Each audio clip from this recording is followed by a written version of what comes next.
Bienvenue dans un nouvel épisode du Gamma Performance Podcast. Donc aujourd'hui, on va parler tout simplement de méthodes d'entraînement.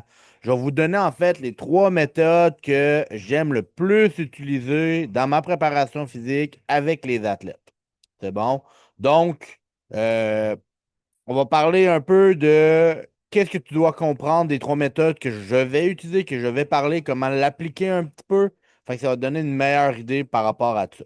Donc, l'une des choses, l'un des aspects que faut jamais oublier, c'est quand on entraîne un athlète, c'est d'entraîner des qualités athlétiques. Donc, la force, la puissance, la vitesse, l'endurance, l'agilité, des habiletés motrices. Il peut y avoir plein de qualités athlétiques qu'on doit développer. Mais aussi, on doit être en mesure de avoir une certaine fréquence et un certain volume d'entraînement. Donc, c'est pour ça que des fois, j'adore utiliser un petit peu plus certaines méthodes que d'autres. Puis, en même temps, à travers tout ça, il ne faut pas oublier l'aspect aussi qui est hyper important, au-delà de la nutrition puis des entraînements, c'est l'aspect récupération, parce qu'il y a beaucoup, beaucoup, beaucoup de jeunes, encore aujourd'hui, quand je jase avec eux autres, il y a l'aspect recovery n'est pas vraiment là. Fait que, on essaie juste de trouver des astuces, puis peut-être avoir des méthodes qui vont vous permettre justement de travailler fort au gym quand c'est le temps, mais aussi de vous permettre d'avoir des journées plus relaxes, c'est de soit être à l'école, d'aller travailler, profiter de la vie, aller voir vos amis, blonde, chum, whatever. Donc, on va juste expliquer brièvement un peu les concepts, c'est quoi la fréquence. Quand on parle de fréquence d'entraînement, c'est vraiment le nombre de fois que tu vas stimuler ton muscle dans la semaine. Donc, si on veut, là, on peut y aller de manière vraiment plus très générale. Je veux travailler mes jambes. Ben, si tu travailles juste une fois semaine, ben, clairement que ça va être long avant que tu travailles.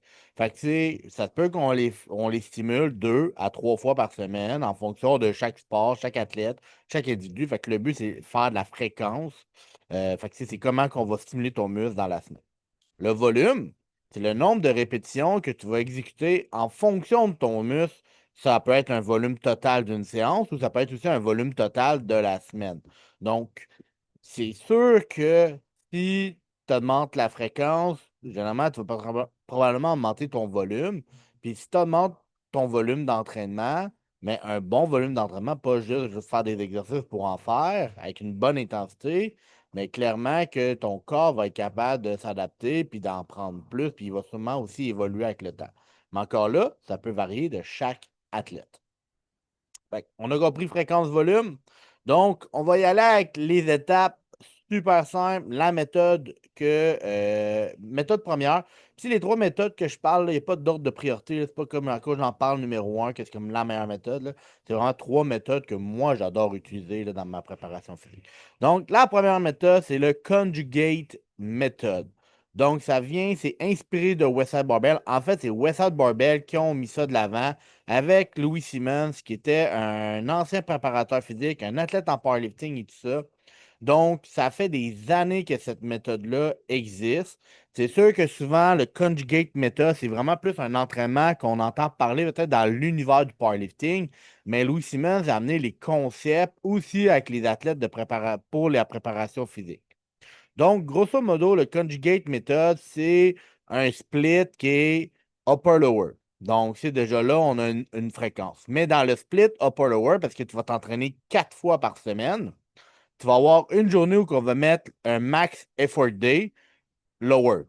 Après ça, tu vas avoir un max effort day upper, dynamic effort day lower, puis dynamic effort day upper. Donc, en gros, qu'est-ce que ça veut dire? C'est que quand c'est les journées max effort, c'est des journées où on va prendre un compound, un mouvement euh, de, mettons, squat, bench, deadlift ou des variantes, parce que ça inclut beaucoup, qu'est-ce que j'aime beaucoup du conjugate, c'est qu'il y a beaucoup de variété dans le style de programmation.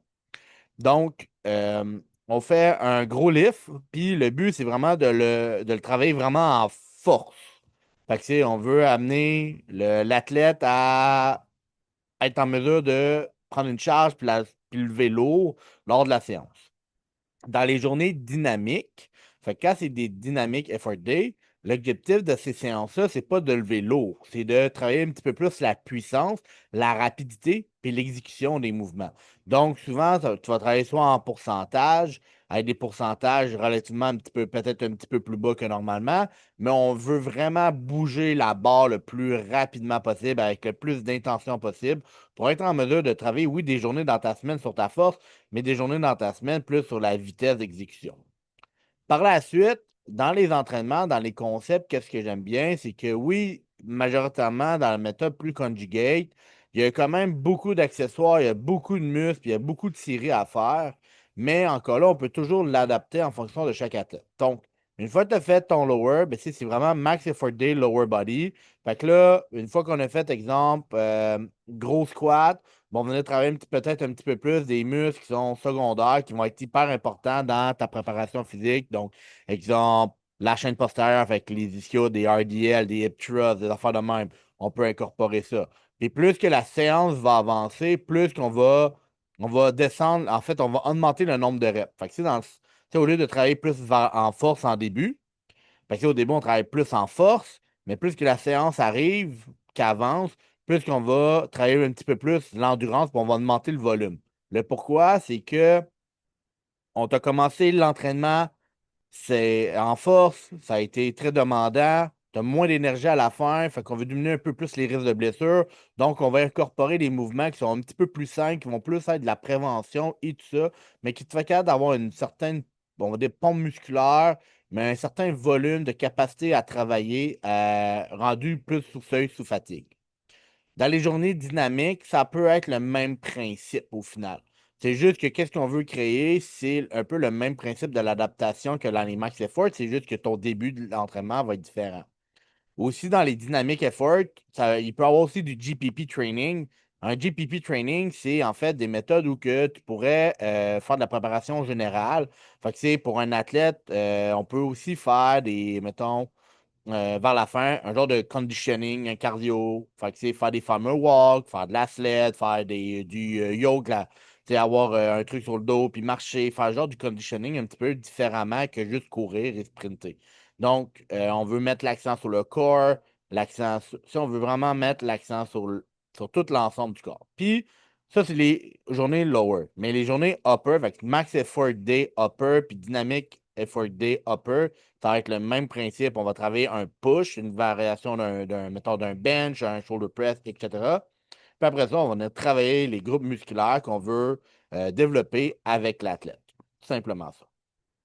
La deuxième méthode, c'est un split upper-lower qui ressemble techniquement un peu à un genre de West Side Barbell split. C'est juste que, grosso modo, tu n'auras peut-être pas de journée max effort et dynamic effort. Fait que c'est un upper-lower. Qu'est-ce que j'aime beaucoup faire avec ce genre de split-là? C'est que justement, ça amène une fréquence d'entraînement. Fait que j'entraîne 2 fois le bas du corps, 2 fois le haut du corps. À ce moment-là, ben, je peux travailler un petit peu plus, peut-être un petit peu plus la chaîne antérieure. Fait qu'exemple, le corps, les quads, etc. une journée. Puis la deuxième journée, ben, je vais mettre l'accent un petit peu plus peut-être sur la chaîne postérieure au niveau des jambes. Fait que c'est ischio, fessier, bas du dos, chaîne postérieure. Fait que c'est tous ces groupes-là. Puis c'est à travers ça, bon, on va sûrement aussi incorporer des sessions de sprint, des mouvements de plio et bien d'autres. Puis dans les lower, ben ça c'est dans les lower. Puis dans les upper, ben, c'est le même principe. On va venir travailler des mouvements puis on va, plus que la séance va avancer, moi c'est sûr que j'aime ça de même, plus que la séance avance, là on va travailler un petit peu plus en force, etc. Puis plus que la séance d'entraînement avance, plus qu'on va mettre des exercices qui sont moins demandants, qui vont soit être plus demandants en stabilité, renforcement musculaire et tout ça, pour faire plus de la prévention que d'autres choses de ce cas-là. La troisième méthode, c'est une méthode que j'aime beaucoup aussi parce que on appelle ça un full body workout. Fait que les full body workouts, c'est des entraînements où on va travailler l'ensemble de ton corps dans la séance.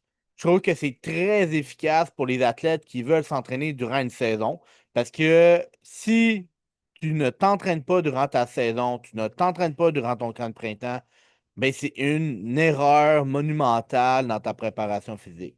Est-ce que tu devrais t'entraîner aussi intense que dans ton off-season? Non. Mais moi, je trouve en tant que préparateur physique, de te garder un certain volume d'entraînement dans ta saison, C'est super important. Puis même dans ton camp de printemps, fait arrêtez de dire ah ben mon camp de printemps, ma saison commence, je ne peux plus m'entraîner.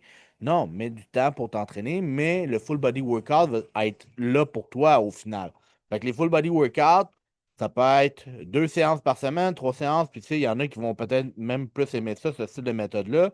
Mais les full body workout, ça permet aux athlètes d'aller peut-être un petit peu moins souvent au gym, mais tu vas avoir plus de fréquence. Fait qu'à toutes les fois que tu vas aller au gym, tu vas avoir des jambes, du haut de corps, du dos, peu importe, tous les muscles. Puis le volume va être géré vraiment différemment dans ta semaine. Fait qu'au lieu d'avoir une grosse journée de jambes en début de semaine, ben, tu vas l'avoir vraiment séparé tout au long de ta semaine. Fait que ça, je trouve ça hyper intéressant. Donc, puis même avec ça, tu peux faire des journées thématiques. Fait que si moi j'ai des athlètes dans différents sports, mettons au football, comme le camp de printemps, on va faire des journées full body, mais aussi même avec des athlètes de BMX qui ont peut-être un petit peu moins de temps. Puis ça peut être transférable dans n'importe. Mais même il y a des journées thématiques. Fait qu'il y a peut-être une journée, mettons, plus transférable sur le terrain, une journée peut-être plus max effort day. C'est comme une journée plus grosse force, c'est plus demandante parce que peut-être que tu as une journée pour t'entraîner vraiment comme il faut. Après ça, une journée qui est plus dynamique, plus travailler la puissance. Fait que, si on peut travailler aussi dans tes full body workouts, des qualités athlétiques un petit peu plus, de manière différente. Fait que, c'est vraiment le fun avec il y a tellement de manières d'entraîner des athlètes, mais c'est pas mal les trois styles de split d'entraînement que j'adore utiliser. En fait, des méthodes d'entraînement que j'aime mettre de l'avant avec les athlètes. C'est sûr que là, on parle souvent du côté comme musculaire, exercice et tout ça. Mais il y a aussi d'autres qualités athlétiques qu'on peut incorporer. Fait qu'exemple, si je veux travailler les sprints, ben, soit qu'il y a certains athlètes qui vont faire une journée de sprint à part ou on va l'incorporer dans les entraînements. Fait que c'est sûr que si je veux travailler la vitesse première, je vais juste le mettre en début de mes entraînements. Puis ça se peut que la vitesse, je ne la mettrai pas, exemple, dans une méthode conjugate avant la force. Ça se peut que je mette plus travailler ma vitesse. Il faut voir la vitesse un peu comme une journée max effort day. Fait que ça se peut que si je travaille ma vitesse, je vais la mettre peut-être dans une journée plus dynamique, tu sais. Ou que c'est après ça moins demandant ou que je peux travailler un petit peu plus ma puissance.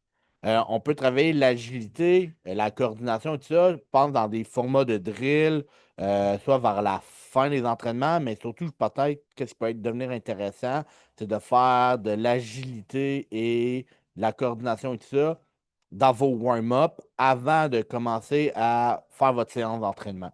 Fait que c'est des trucs qu'on va amener parce que là, à un moment donné, si on veut travailler toutes les qualités athlétiques en même temps, ça devient complexe. Fait qu'on peut les mettre des petites parties au-delà dans ta semaine. Ça permet à l'athlète de se développer puis de faire, comme on a dit, c'est toujours une question de fréquence et de volume. Fait que plus que tu en fais, peut-être en petite dose, au lieu de faire une grosse séance, ça va revenir au même. Puis ton volume va aussi se faire tout au long de ta semaine. Fait que ça aussi, ça va être juste une victoire en tant qu'athlète. Donc, c'est les trois méthodes que j'aime vraiment beaucoup utiliser. Fait que c'est comme on explique le conjugate method. Fait que max effort day, dynamic effort day, upper lower avec un split upper lower. Fait qu'on a 2 fois de la fréquence, un bon volume d'entraînement. Après ça, on a le upper lower, split upper lower, qui peut être un peu semblable à le genre de style de Westside, mais sans devoir faire des max effort et des dynamiques. Mais on peut travailler des qualités athlétiques vraiment différentes. Tu peux travailler la force, la puissance, etc. aussi dans tes journées, ça problème.